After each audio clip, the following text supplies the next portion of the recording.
Good day to you, welcome. I'm Occassionally, and I just built my first desktop after more than 10 years. And I want to get through the process with you. So maybe you might need this help. So as you can see, I have the motherboard already there, and I've just installed the processor. You have to be careful with it. If you have AMD processor, you want the chips. The chip is the stuff that you have to be careful. If you have new Intel motherboard, that's the one where you have pins, so you should be more careful there. As you can see, I used a bit more thermal paste than I should have used probably, but you maybe don't even have to use that as the fan already has its thermal paste on, however just a little bit.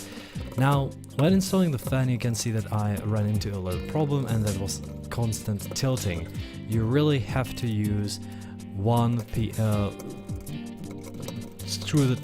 tie the screws one after another, and not 100%. You always have to like tie them a little bit, and then again, and then again, and then again, because if you don't do that, you will end up having the issue that I had, that the whole thing will start to be tilting. Now I am unpacking the RAMs. With the RAMs I had a bit of an issue, because every single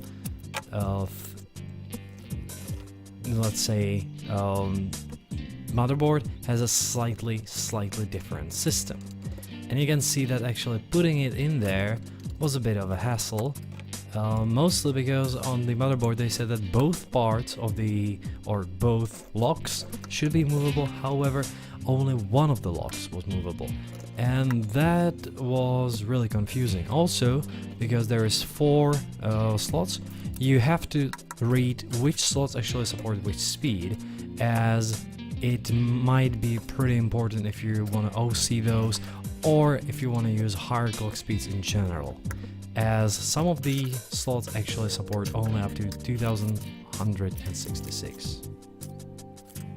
Now that the motherboard was ready, I needed to put it into the case. I already pre-installed the let's say PSU, yeah, that's the English word for it, and the hard drive. As you can see, it's on the top, on the bottom right. Now it's hard to see some things in there occasionally, because I really needed to approach that, but the amount of cables there is pretty high, and getting all the cables properly through took some time. Now, because I was doing this really for the first time in a long time, and I wanted the cables to be nicely hidden, I actually screwed up a bit, and I had to remove the whole motherboard, simply because I left the top left hole free of a cable, even though there should have been a cable with extra power to the motherboard. So this one I actually managed to install.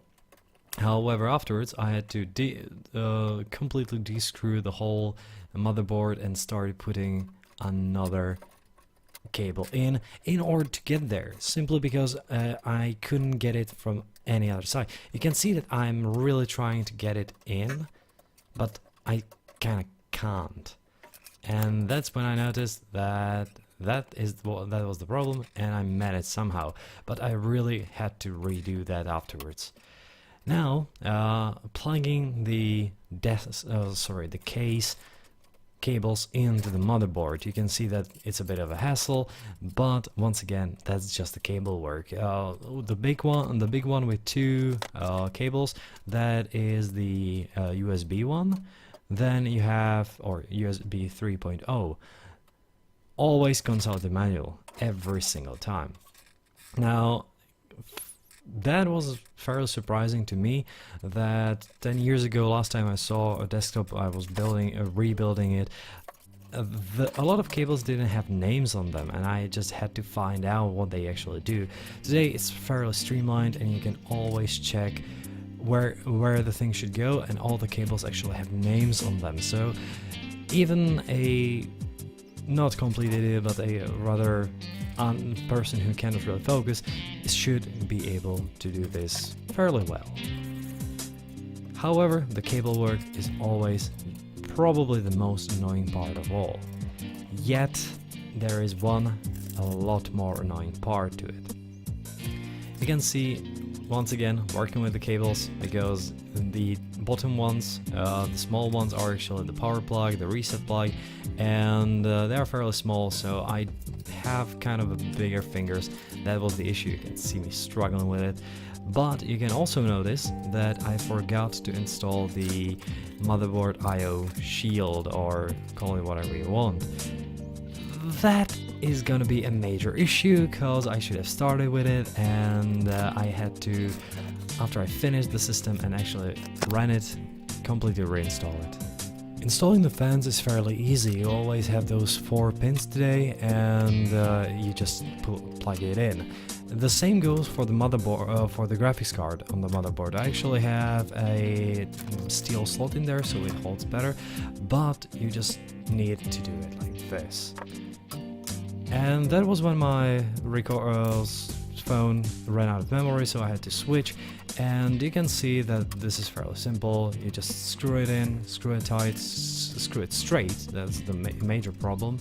And well, that's it. Shield it again, check it, and nothing really wrong with it. You of course have to put in this mess, you have to find the PCI Express 6-pin or 8-pin if you have it, and plug it in. I was trying to find the best way for it, and it was once again pretty straightforward.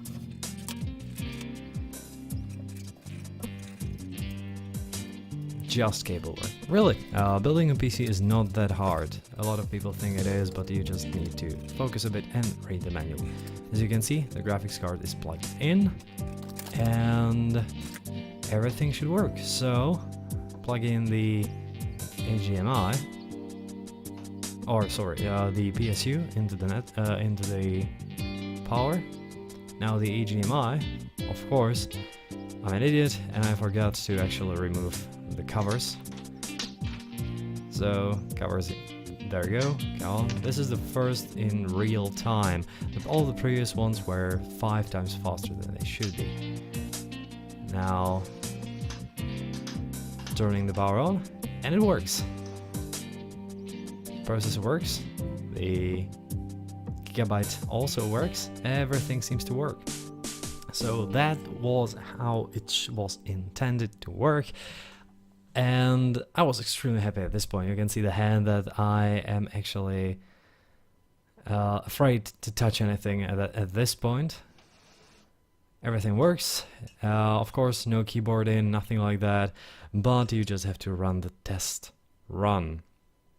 Now, I turned it off and turned it on again because I thought that there was an issue with the graphics card, but there was not. And it found it, and we are booting in as we should. Of course, because I was using my old laptop hard drive from the previous laptop I had.